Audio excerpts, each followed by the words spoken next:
Welcome to our Sunday morning meditation class, sponsored by the Insight Meditation Community of Washington, IMCW, founded by Tara Brach about 25, almost 30 years ago now, and the Center for Mindful Living, which is part of IMCW, and as many of you know and participated in it when we were in a physical location in Northwest DC on Wisconsin Avenue, but now have become very much a virtual community with people joining us from all over in the country and Canada and the US and Canada and beyond, and also some more now in-person settings sessions as well.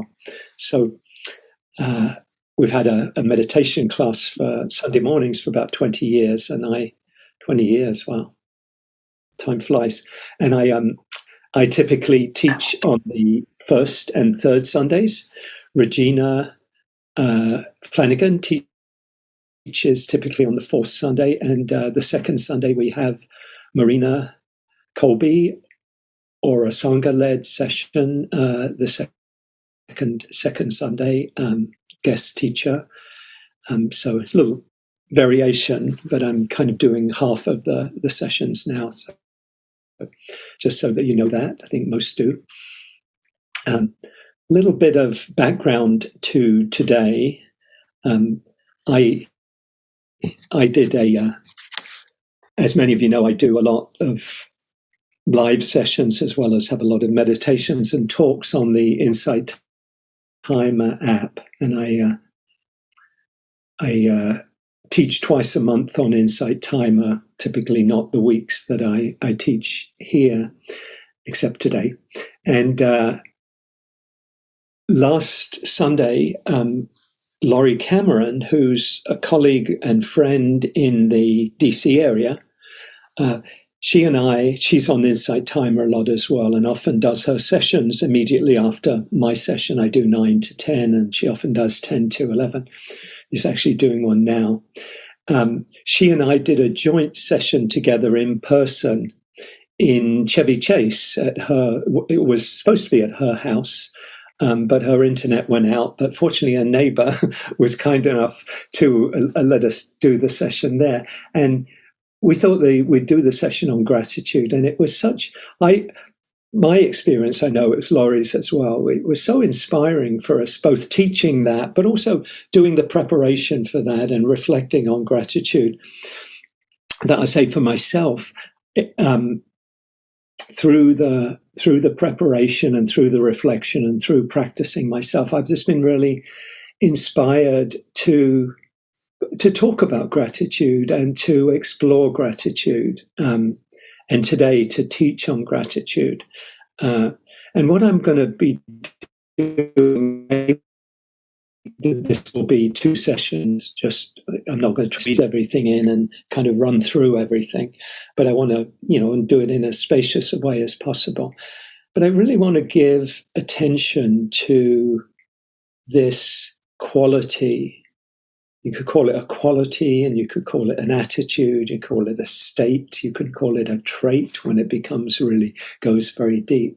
But this quality really of wholesome quality of gratitude, and how powerful it can be in our lives.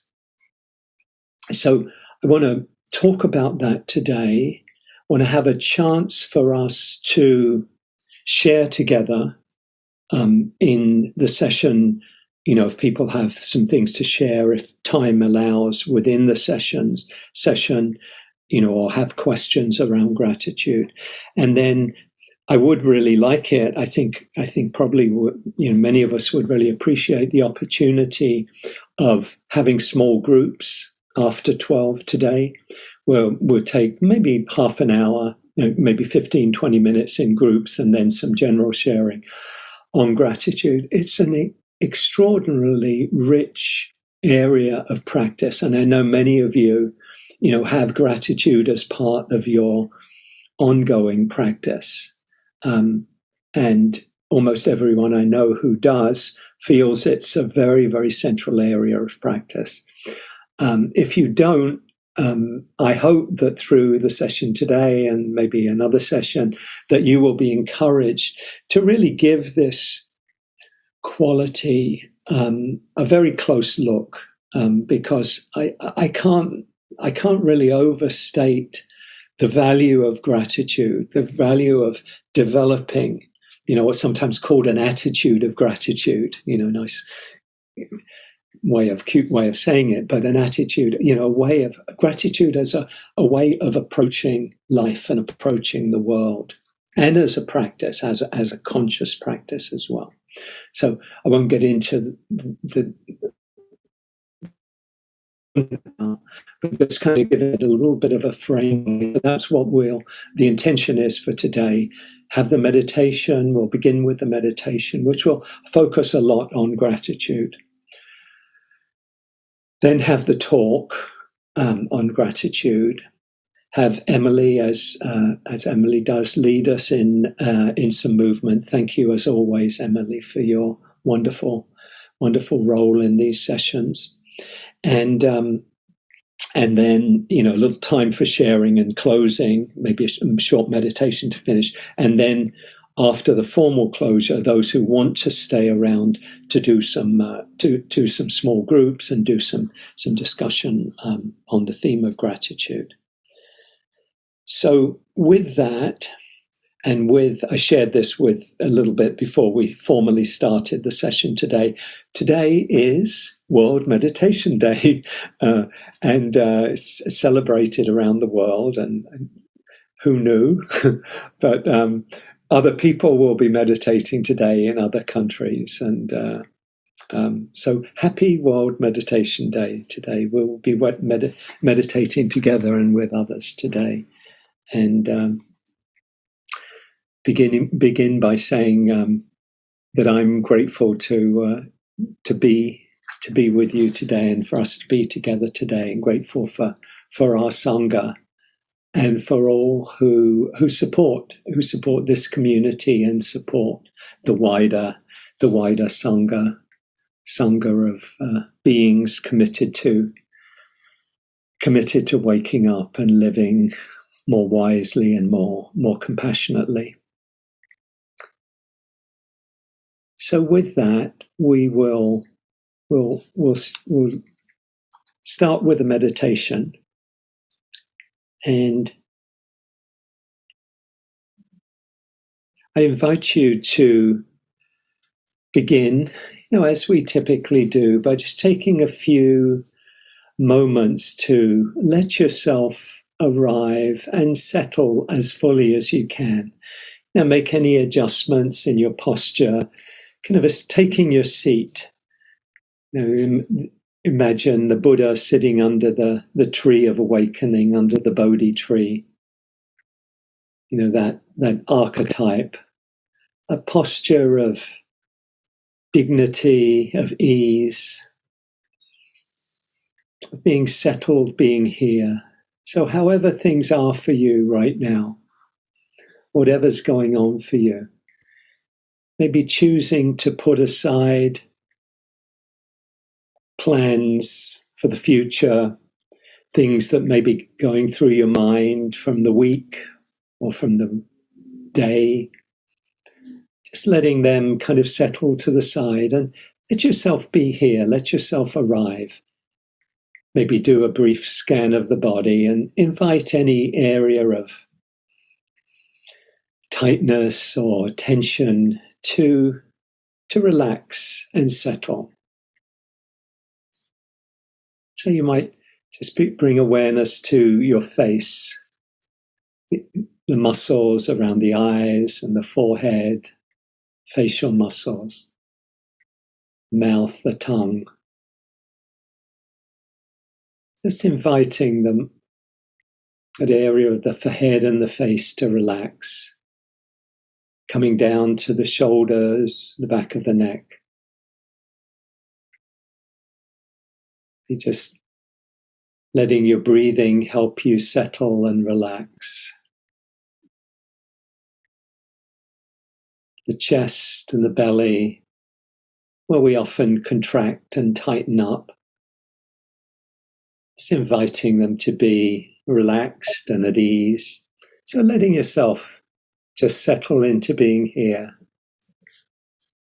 Maybe taking in any humor, any joy from just the moment.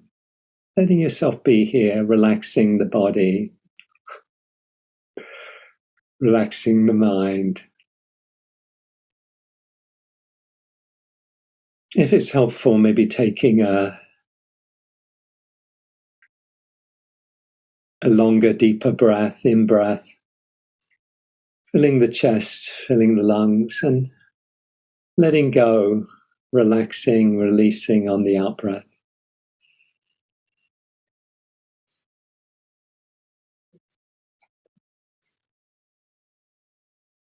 Breathing in, calming the body.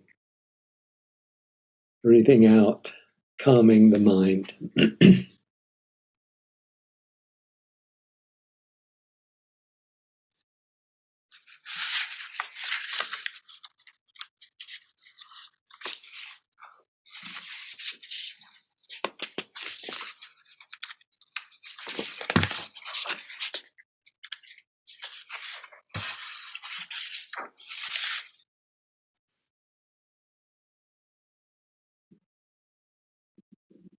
And just letting your breath settle into its natural rhythm whenever you're ready. Just letting yourself relax and be here. Be as fully here as you can be. This moment, just as it is.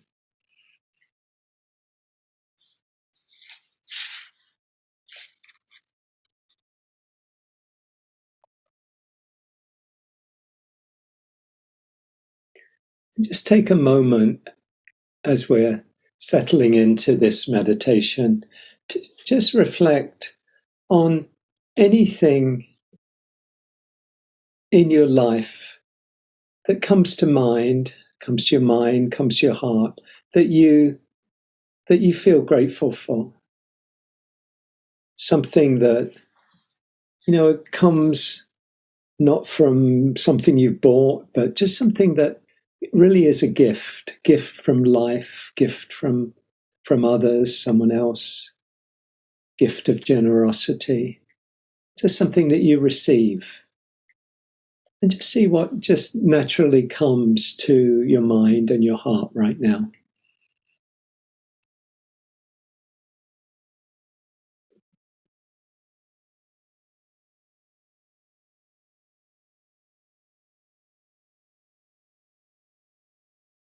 It could be anything, and in a moment we'll kind of go through some broad areas of exploration around gratitude. But just for now, whatever comes up for you. It might be people, it might be situations, it might be nature, whatever it is. Just connect with what comes up for you. It might be one thing or a couple of things. And if you can, just take in the feeling, any feeling that comes with that. Be a felt sense, excuse me, a felt sense in the body, in the heart. And just opening, letting yourself feel whatever comes up.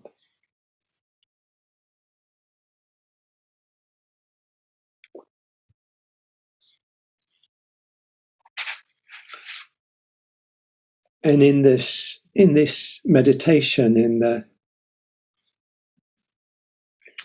next few minutes, what I'm going to do is just invite you to bring to mind or just reflect on the certain areas of our life that often we take for granted, but where we, probably all of us, are receiving gifts, receiving things from life, from others, that we can appreciate and acknowledge.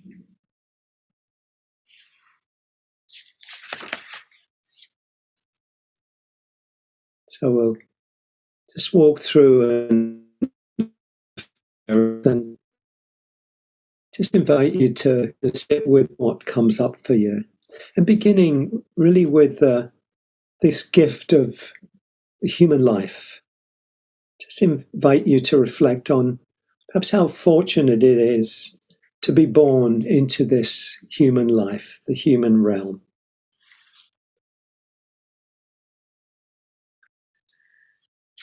There's a lovely story in the Buddha's teachings, in the suttas, the discourses, where the Buddha is speaking to a group of monks. And he says, monks, suppose that this great earth were totally covered with water, and that a person were to toss a yoke. So you could think of a yoke as a kind of buoy out into the ocean, out into the water, just with a single hole in it. You can think of it as a kind of life buoy, or a buoy, they call it. And he says, imagine the winds from the west push it east, and from the east push it west, and then from the north and the south pushing it. And he says, suppose a blind sea turtle were there, and it only came to the surface just once every 100 years. Now, what do you suppose the chances would be that a blind turtle coming once to the surface every 100 years would stick his neck into the yoke, into that life jacket thing, raft with a hole in?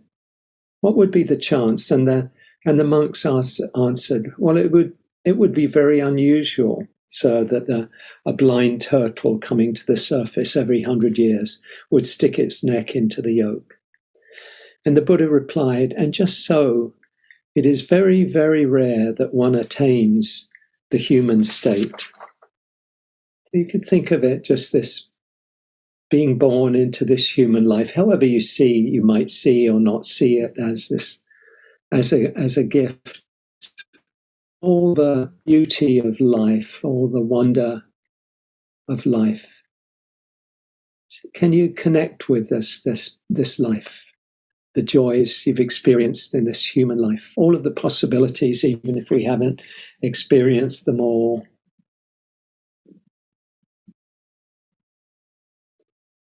Can you take in a feeling of gratitude for being born into this human life?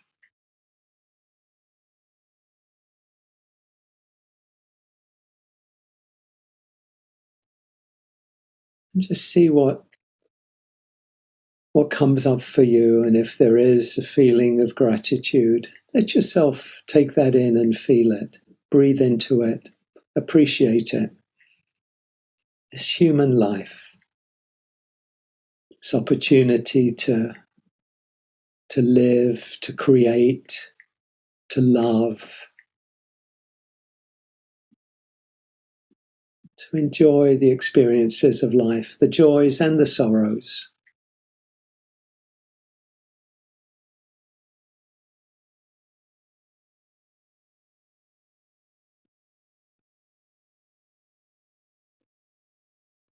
And if you're ready, you might expand to open to the beauty and the wonder of the natural world, the animals and creatures, the sea and the air and the water, the birds, the fish, other creatures, the plants and trees and flowers, the sun and the moon, the stars, the rain to help grow our crops, our food. It's this tenuous balance of gases, temperature that allows life to exist on this rock, floating out in the midst of this infinite universe. Just the wonder of nature. Think of the walks you've taken, the places you've visited, and great natural beauty and the creatures, the animals, the stars at night. And in whatever way you can, just take that in. Take in any feeling of gratitude, acknowledgement of what you've been given, what we've been given.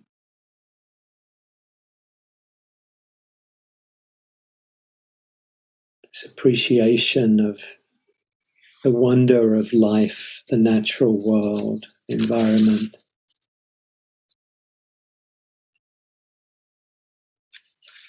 Holding whatever comes up as we do with kindness and acceptance. Sometimes fear might come up or anger around what we've done to the planet, but holding all of that with kindness and really focusing on gratitude, on what you have to be grateful for.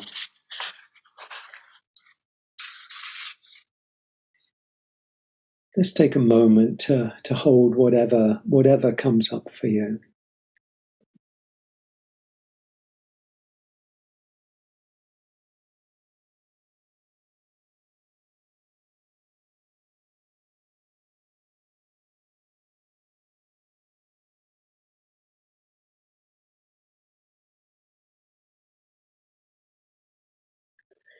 And if you feel ready, just expanding out to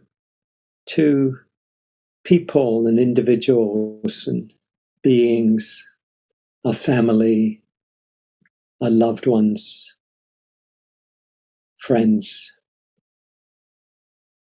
colleagues, people we work with, our pets,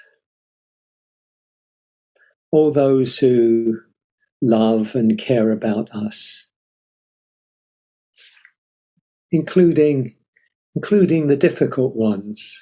Again, none of this is about just focusing on the nice stuff or being Pollyannish, but it's holding everything, but acknowledging and acknowledging what we've been given, what we receive, what is a gift to us,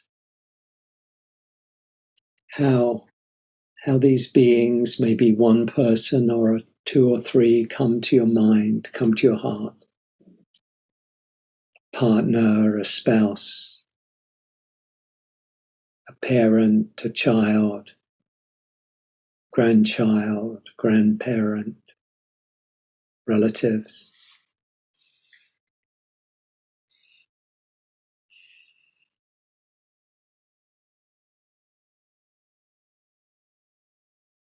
If one person comes up, just reflect on what you're grateful to that person for.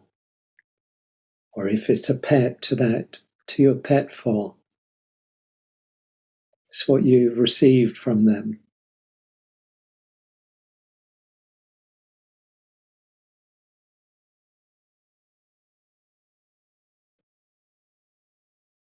Just take in, allow yourself to feel what's coming out.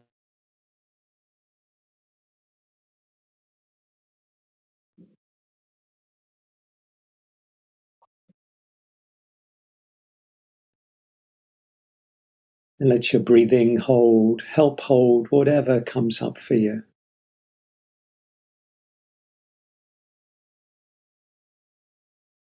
Maybe the feeling of gratitude kind of turns into joy, happiness in your connection with this being. Just really let yourself, as much as you can, take in any feelings that come up. If it's helpful, you might just say a silent thank you, or I'm grateful to you.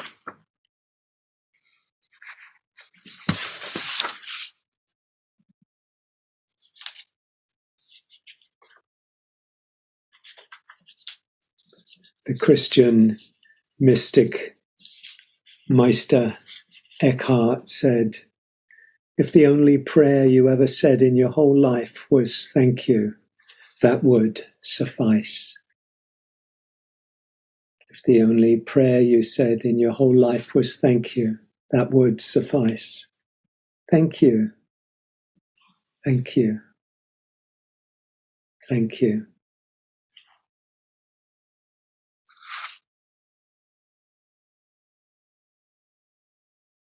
Then you might think about the possibility of really spending some time, at some time, just deepening into this connection with in your life and your feeling of gratitude. And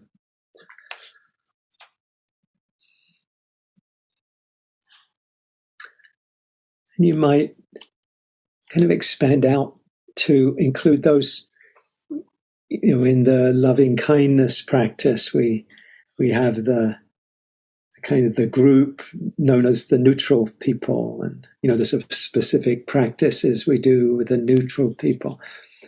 This isn't so much looking at their neutrality, but more just that all of the people who support our lives in ways that often we just take it for granted, or just those who grow our food, plant the crops, harvest the crops, those who transport the food, who create the stores, the shops that sell the food, and all those who work there, and all those who meet our needs, not just for food, but for other services, other things that allow our lives to be more comfortable and easier, and for millions of us to live together.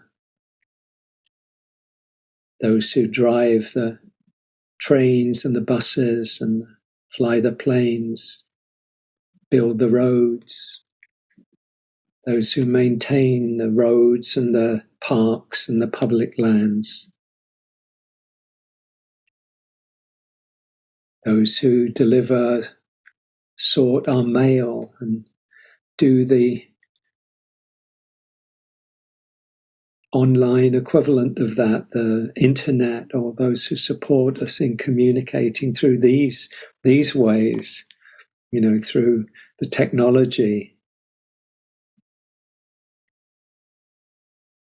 Just as you let your imagination, let your mind go, including people, just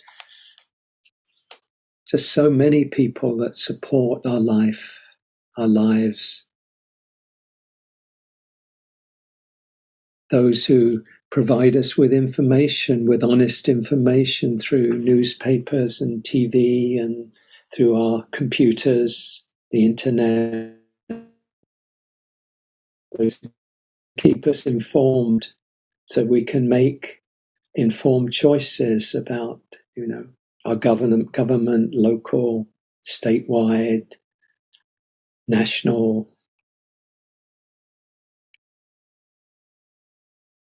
all those people who work for civil and human rights, for justice, racial justice, social justice, environmental.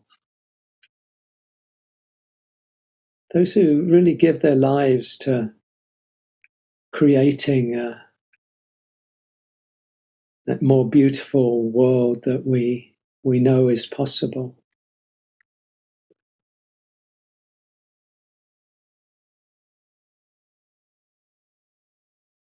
Just appreciating wherever your own mind goes, that all of these people that we can be grateful for, all those who serve us, and letting yourself take in and acknowledge the gifts that all these people bring to us through their work, through their livelihoods, through their vocations, through their lives.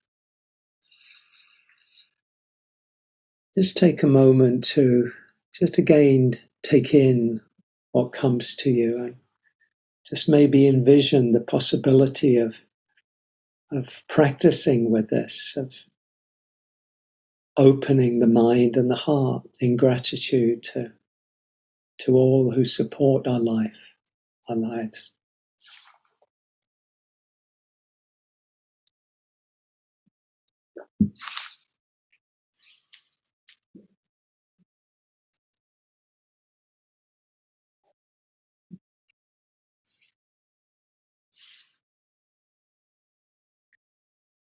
If you're ready, I could expand it to include all those who give their lives to creating music. The singers and the songwriters and the musicians. I thought about this. How important music has been to my life. The soundtrack that's run through the different events and stages of my life, and perhaps for many of you the same. Just the music. How would our life be without music? Or maybe it's not. But for you, it may be the artists, the poets, the writers, the comedians. All of those who support, who bring joy to our lives, that inspire our imaginations.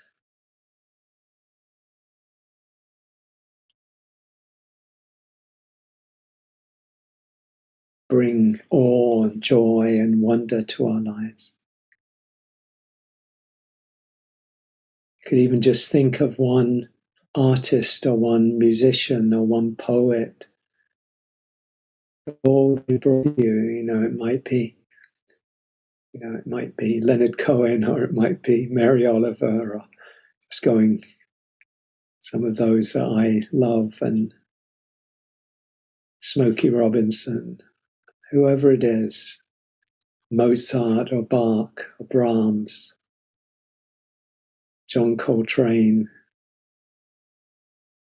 Billie Holiday, whoever it might be, just the artists, the poets, just letting yourself take in whatever comes to your heart and to your mind. Touch into the felt sense of gratitude if you can.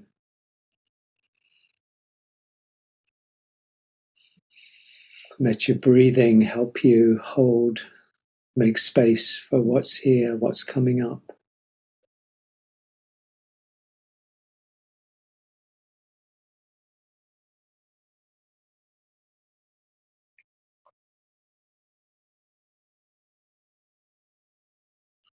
And we'll finish just this kind of excursion through some areas of life where we can cultivate gratitude with what's maybe at the end but far from least, and that's the teachings and the practices of wisdom and compassion.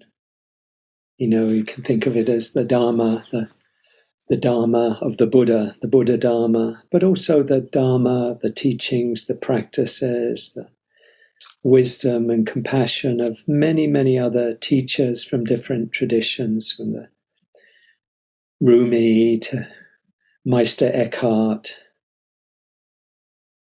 to Mother Teresa, the prophets, the saints, the sages. All of us are here because of something that something you read, heard, listened to, that inspired you. Maybe a talk, maybe a book, maybe an article, a meditation, something that lit a spark in you somewhere, maybe a number of sparks at different times to inspire you to explore your own life, your own practice, to deepen, to see the possibility of living life in a different kind of a way, where we're not so caught up in the habitual, the conditioned, just playing things out. So these teachings, or the broad range of teachings. The rareness of this human life, and then how rarer still it is to find teachings that help us wake up.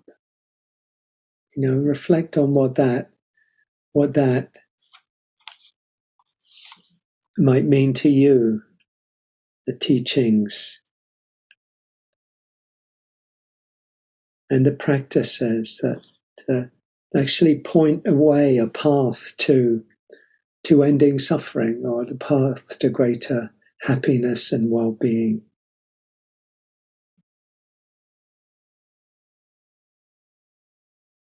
If you can, just take in that sense of any sense of gratitude or appreciation for teachers who've inspired you, for those who've, maybe the Buddha and maybe other spiritual teachers, kind of pointed the way to you or helped point the way.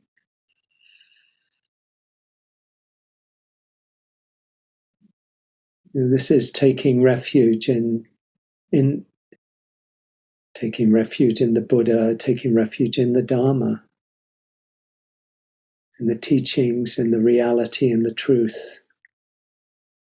And then the Sangha, the community.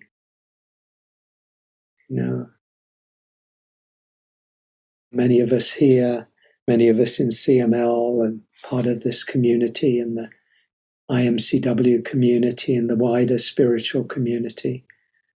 I think many of us know the great gift of Sangha, the great gift of community. So just if you can, feeling all of us here today and all of us in the wider community, this great gift of community. The Buddha said all of human life, all of spiritual life is community, is Sangha. Just really taking in the teachings and the Sangha, this third of the jewels of the refuges.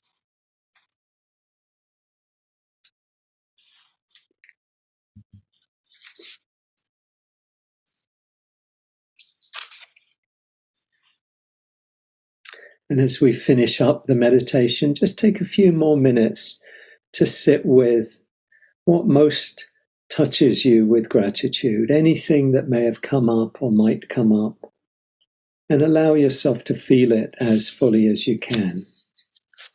You might say a silent thank you to whoever or whatever you feel grateful for.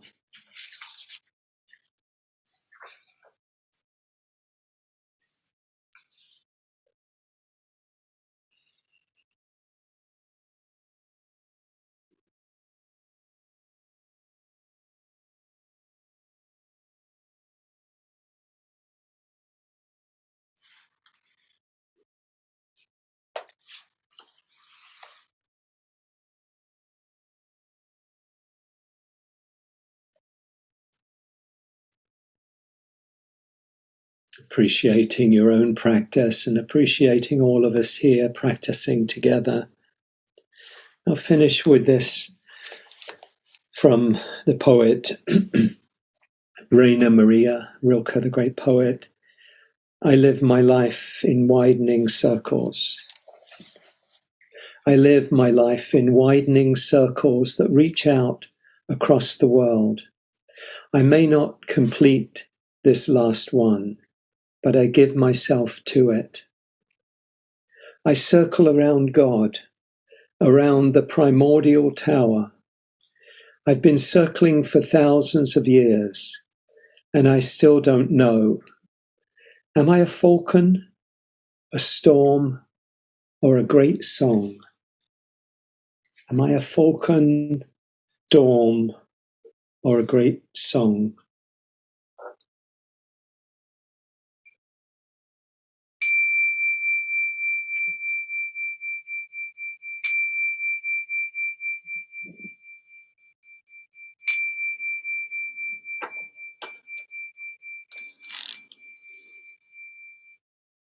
So take your time coming back into the group and opening your eyes.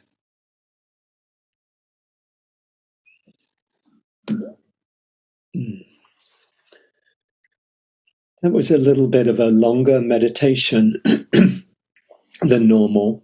Kind of needed, I think, a little bit of time to kind of go through some of those areas. But I hope that may have been helpful to you. I know some of you, I think many of you have an ongoing gratitude practice.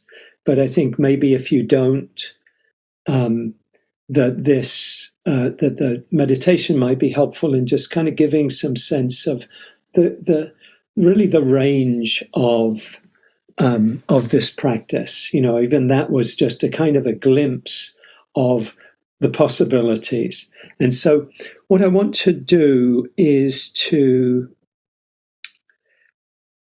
talk. So I want to talk about gratitude in a fairly broad way. I want to hit on or touch on a number of themes about gratitude that I think may be helpful along with the meditation, in kind of getting a view of the possibility, the potential of gratitude. And I know in many ways I'm, preaching to the choir or to the converted, but I think it's helpful to kind of name some of these elements about gratitude. And so the talk today, and I can hopefully keep it to 30 minutes, and then we'll have time for some movement, and then just a little bit of time for closure, and then we'll have the after session, the small group, larger group session after that. But just to begin by saying, what do we mean by gratitude? How do we understand gratitude? And I say a few things about gratitude and its benefits. Robert Emmons, who's a very central researcher and writer on gratitude and practitioner of gratitude, speaks about gratitude as a felt sense of wonder, of thankfulness, and of appreciation for life. And the studies of gratitude, and there've been a great number of studies of gratitude, particularly over the last couple of decades, they find that gratitude is strongly associated with happiness. That grateful people tend to be happier people. I think we can see that when we cultivate gratitude, it actually opens us to happiness. It opens us to joy. The more we incorporate gratitude into our lives, the more benefits we experience. And I want to just very briefly name, some of the things that have come out of the research. And I'm more interested today in talking about and exploring more the spiritual dimensions of gratitude rather than the science. I think the science is wonderful. It helps to kind of support us and think, oh yeah, this is something worth doing. But I'm kind of a bit more interested in as I say, the spiritual dimensions, the way in which gratitude actually leads us onward towards greater freedom in our lives. The relationship of gratitude to freedom. But just to name some of the benefits that have come out of the research, gratitude bolsters our sense of self-worth and self-esteem.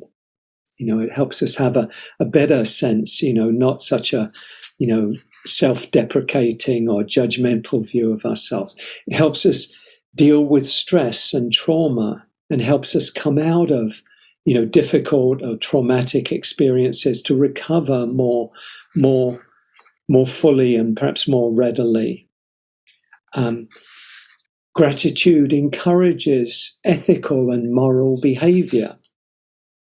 It helps build bonds with others. It helps strengthen relationships, and I'll talk about why I think that is the case. That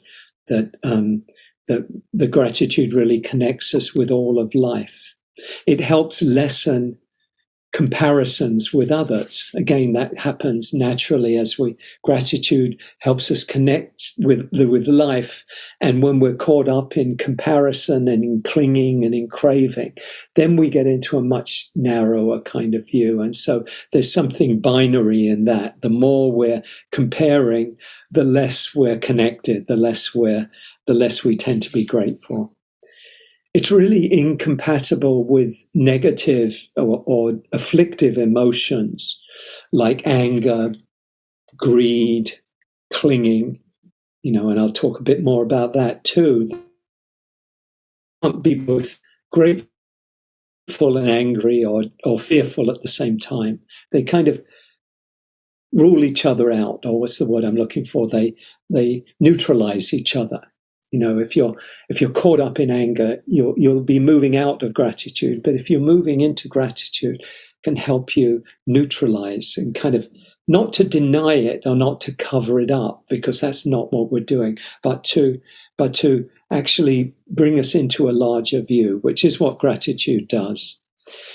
A few other more general things about gratitude, of how gratitude helps to leads us to be more energetic, more alert, more vigorous. It helps us to achieve personal goals. It gives us, I mentioned, stronger feelings of self-worth. It strengthens, builds stronger relationships, leads to better cardiac health of our heart. Gives us a greater sense of purpose and resilience. And studies also found that gratitude made people less depressed and happier than any other intervention in the area of positive psychology, of the way psychology can be used not just to deal with depression and anxiety and the more difficult kind of mind states and emotions, but how more the positive, what we think of as the positive states of joy and calm and well-being and happiness. And that gratitude is one of the most effective ways of leading to greater happiness and well-being. Here's a final kind of thing from the research that gratitude helps us cope more effectively with stress, as I've said. It helps us recover more quickly from illness, and it helps us to enjoy more robust physical health. And this is from studies that about people who keep gratitude journals. People tend to be 25, or overall they've found to be 25% happier if they keep a gratitude journal. They sleep half an hour more each night, and they exercise 33% more than those not keeping a journal. So these are kind of comparative, these are studies of those keeping a gratitude journal and those not. So keep a gratitude journal, noting down things you're grateful for. And you are likely to spend 33% more time on average going to the gym. So as a kind of like, if you want to get to the gym more often, practice gratitude. So that's some of the research on gratitude. So that's, I think those things are those are encouraging. Those can be quite inspiring. So moving now to what I think of as the more kind of spiritual dimensions of gratitude that I want to emphasize. One of the things gratitude does that's really central, I think, to me, is that it opens us to all of life. It connects us with all beings and helps us move out of the more narrow and contract ourselves and our life. When we're caught up in suffering, as we often speak about, that we're wanting things to be a certain way or wanting to get rid of unpleasant feelings, then we're in a very contracted kind of place. I talked about it a lot of being entangled, being stuck, being hooked, all of these metaphors for kind of being, wrapped around the axle is another one, being caught up in these afflictive kind of states. And gratitude moves us very much in the opposite direction. Gratitude is really taking refuge in the truth. It's not about saying, oh, life is lovely, everything is roses and ice cream, and wishful thinking. It's not wishful thinking because it includes both the joys and the sorrows, but it opens us to life itself. It's really taking refuge in the Dharma. And I see gratitude really as a foundational practice. What do I mean by that? I mean, in the same sense that we build a foundation for a home we might be building, for those of us who are home builders. I haven't done a lot of that myself, but at least not in the physical sense, that we're building a foundation that on top of which other things can be built, the upper stories. In the same way with gratitude, we're creating the conditions for other qualities, for other states to arise. One that I mentioned is joy. Joy tends to arise naturally. Another is compassion, that when we're grateful, if we cultivate gratitude, what happens, what's more likely to be someone suffering, rather than thinking, oh, they're that kind of person, I don't need to help them, I'm not more likely, oh, this is a suffering human being. What can I do to help? So in that way, it opens us naturally to compassion. That opening of the heart to gratitude tends to open us to compassion. In the same way, it'll open us to generosity. We want to give. We feel we've been given so much. Hopefully, in that meditation, you will have a sense of, the things that we're given. I walk out our back door and I'm out in nature. I think, I didn't buy this, even if you can buy a house, you don't buy nature. Nature is here for all of us, just like the sun and the rain and the wind.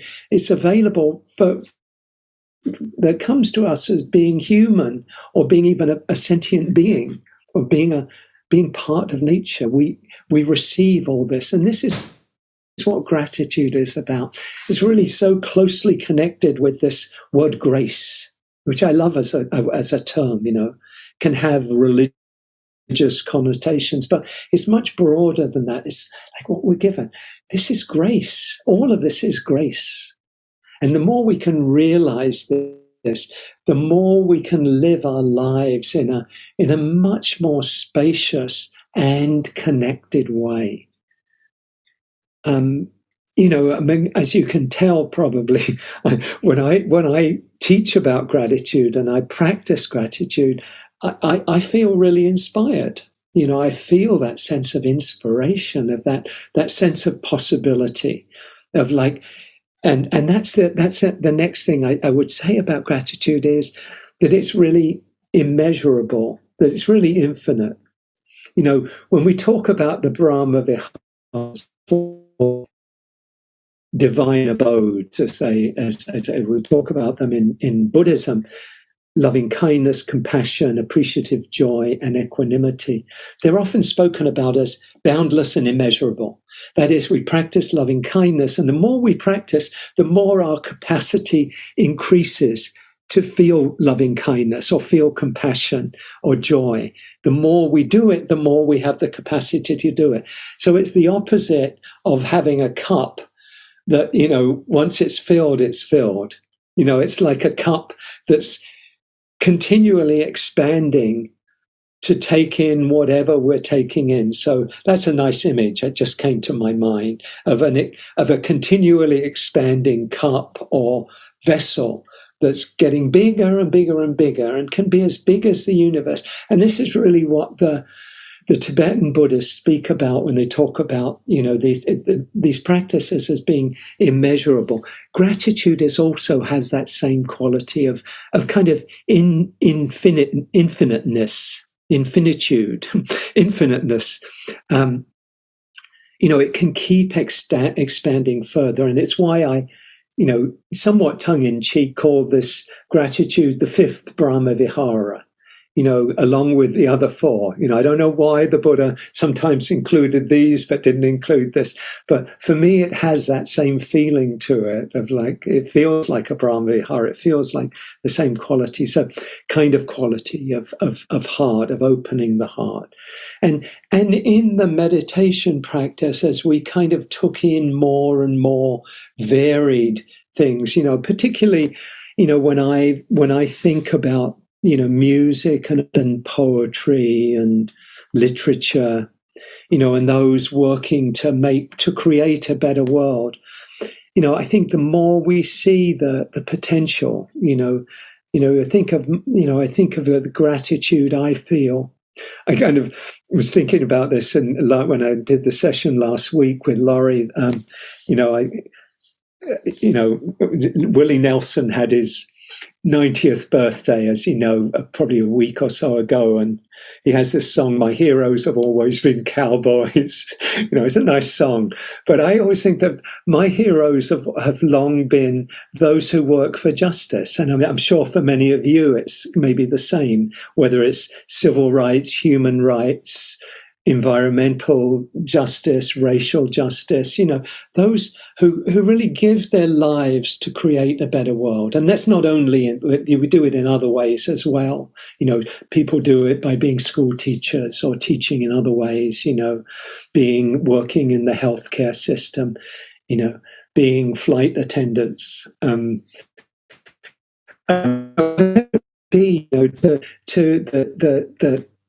we really feel as our vocation that we want to give back to the world. We want to connect with others. We want to help others in that way. So in this way, just this sense of gratitude as being really immeasurable, that being, there really is no limit to our gratitude. So thinking about that, I think for me it's very inspiring, because I know I can always practice gratitude. I can always, there's nothing, it's not like it's done, gratitude is done, no more room for more gratitude. I mean, that would be, you could say that, but that would just be a kind of a deluded mind state, like it would be like a false view of reality, it wouldn't be an accurate, wise understanding. It would be the opposite of a wise understanding. We can get caught up in these views. Oh no, gratitude, But all we need, the inspiring thing about gratitude is we just have to let go of those more afflictive states and come back to that wider view, that attitude of appreciation, of thankfulness, of gratitude, appreciation of grace. And I mentioned that it's for me as a practice, one of the main ways I've practiced gratitude, because I haven't always done it as, three things at the end of the day. That tends to be, I might do it for a month or two at a time. I do feel it's tremendously helpful if you can just every day have, and do it in a creative way, have maybe just the practice, and there's different ways we can do it, but maybe just have the practice of three things or a few things you feel grateful for, and that you do it in an ongoing way every day or as often as you can. But for me, it's often been more working with difficult states, of afflictive states, of being, seeing how I'm caught up in something. I am tangled. I am wrapped around the axle around something. And just having the mindfulness, the awareness to see, I don't need to stay stuck in this. And one of the ways out of it that is, I think, most powerful is to come into gratitude, to see, okay, I am experiencing this anger or this frustration or this neediness or craving or this confusion.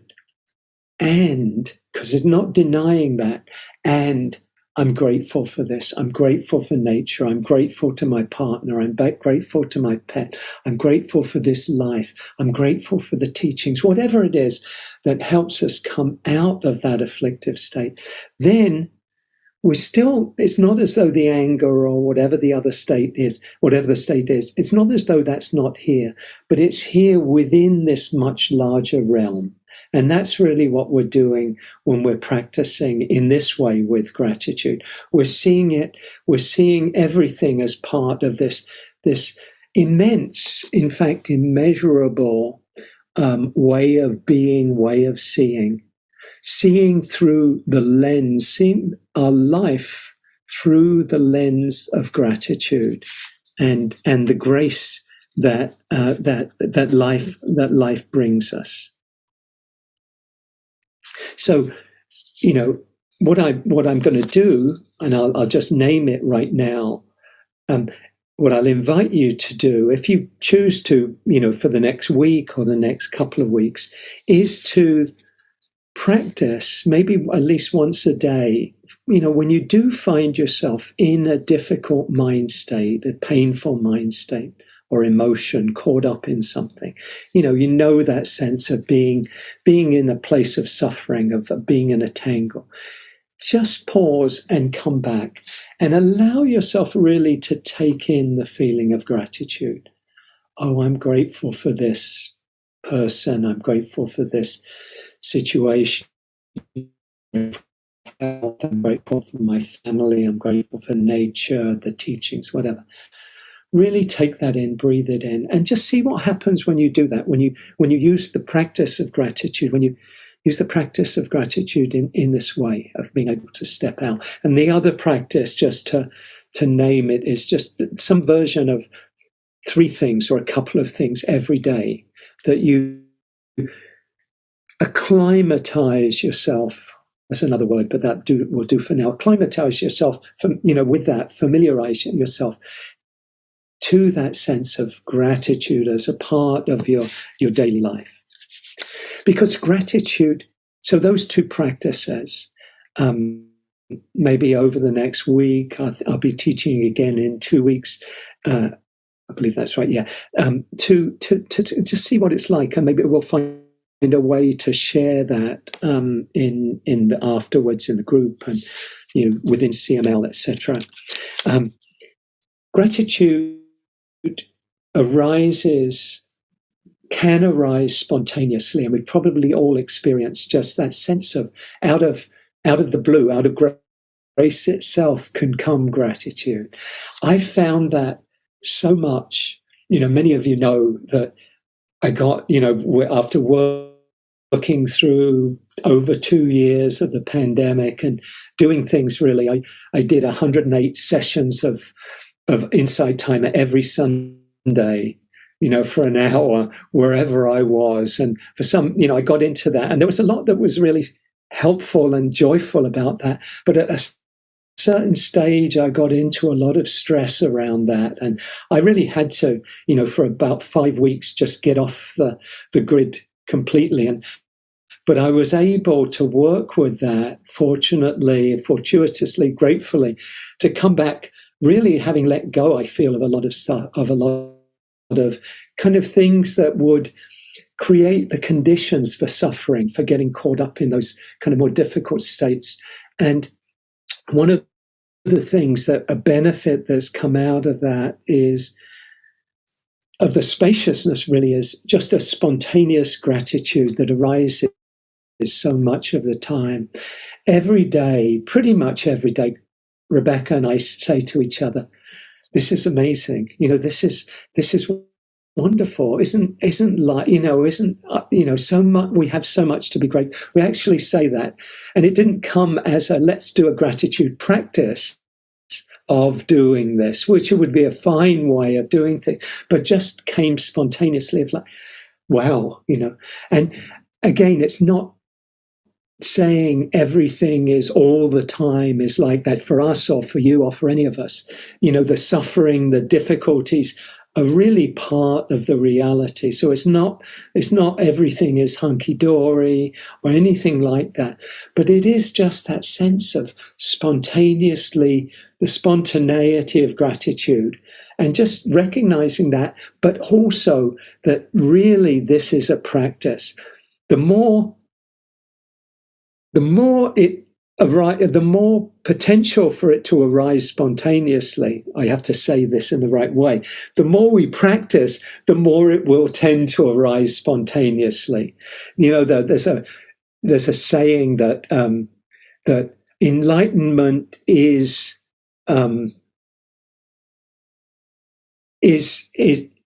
good fortune. There's a word for it. I'm missing right now. It's kind of luck. It's an accident. That's the word I'm looking for. Enlightenment is an accident, but the more we practice, the more we're likely to have that accident of waking up. Do you know what I mean? So there's that relationship. It's not, there's a dialectic, if you like. There's a relationship between the practice and the spontaneity.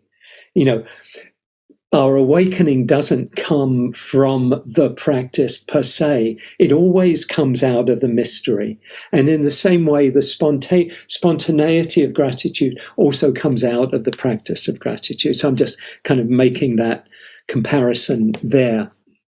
So I'm conscious of wanting to finish within the next few minutes. So it's a few final things to say so that the practice really is key. And the more we practice, the more the spontaneity will tend to just naturally. I want to emphasize a few final things to finish. Very much want to emphasize the difficulties as well, because this is not about, affirming. There's an element about affirmations that can be really skillful and really helpful, but there's also a dimension that can be somewhat deluded. Just to think that something will happen because we think it. I mean, that can impact what happens, but I don't want to get into a debate about that. That's not where I'm going right now. But I do want to emphasize that. That the difficulties are really an intrinsic part of our life, and they really are what help us wake up. We wake up through the difficulties, through engaging with what's difficult, what's painful. There's a lovely short poem by Mary Oliver. She says, "Once someone I loved once gave me a box full of darkness. It took me years to understand that this too was a gift." A box full of darkness, somebody I loved once gave me. A box full of darkness. It took me years to understand that this too was a gift. So recognizing that the difficulties are a gift to us. They're where we wake up. In Tibetan Buddhism, there's a tradition that monks and nuns offer prayers of gratitude for the suffering that they've been given. They say, "And grant that I might have enough suffering to awaken in me the deepest possible compassion and wisdom. May I have enough suffering to awaken in me the deepest possible compassion and wisdom." So most of us don't wish for suffering, but there's a wisdom in that, enough to wake us up, enough, because if our life is too much, living the billionaire lifestyle as all of us here do, ho ho, but that's not going to create the conditions. We need the challenges. We need the difficulties. Rilke, as I've shared often, says, always trust in the difficult. Always trust in the difficult. And you'll come to see that trusting in the difficult, what now appears to us as the most alien, will become our most intimate and trusted experience. Always trust in the difficult. That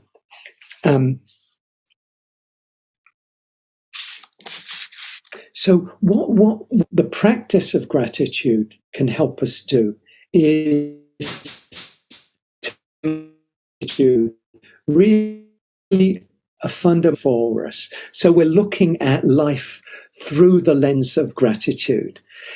Do you know, we probably know people in our own lives who look at the world in terms of what's wrong, complaining. Do you know anyone in your life? I don't mean this as a judging or a blaming sense, but doing this from a place of compassion. But there are people who everything is wrong. Oh, this isn't right. This isn't right. I don't like this. I don't want this. That's a way of seeing that we develop. It's a habit of seeing, a way of being, a way of seeing that we've developed through practice, through our life experience, through choices that we've made, often through early life experience, that we can change as well. But what the gratitude is an invitation to do is to look at life through gratitude, through the lens of gratitude. And that's where I'll finish today with a poem. First time sharing it. I hadn't been familiar with this poem from the wonderful W.B. Yeats, William Butler Yeats. It's called Gratitude to the Unknown Instructors. Very short poem. What they undertook to do, they brought to pass. All things hang like a drop of dew upon a blade of grass. What they undertook to do, they brought to pass. All things hang like a drop of dew upon a blade of grass. So thank you for your kind attention today. Thank you for your practice today. I hope some of that is helpful. I hope it might encourage you to deepen your own practice of gratitude. Also, mention that there's no cost to coming to the class today. You're invited if you are able and inclined to make a donation. And I think we'll be putting that in the chat, how you can do that through IMCW. And the donation goes to me today as the teacher. And it's a practice of dana that's existed for 25 centuries and come down, and it's how the teachings have come down to us today. So thank you for your support and kindness.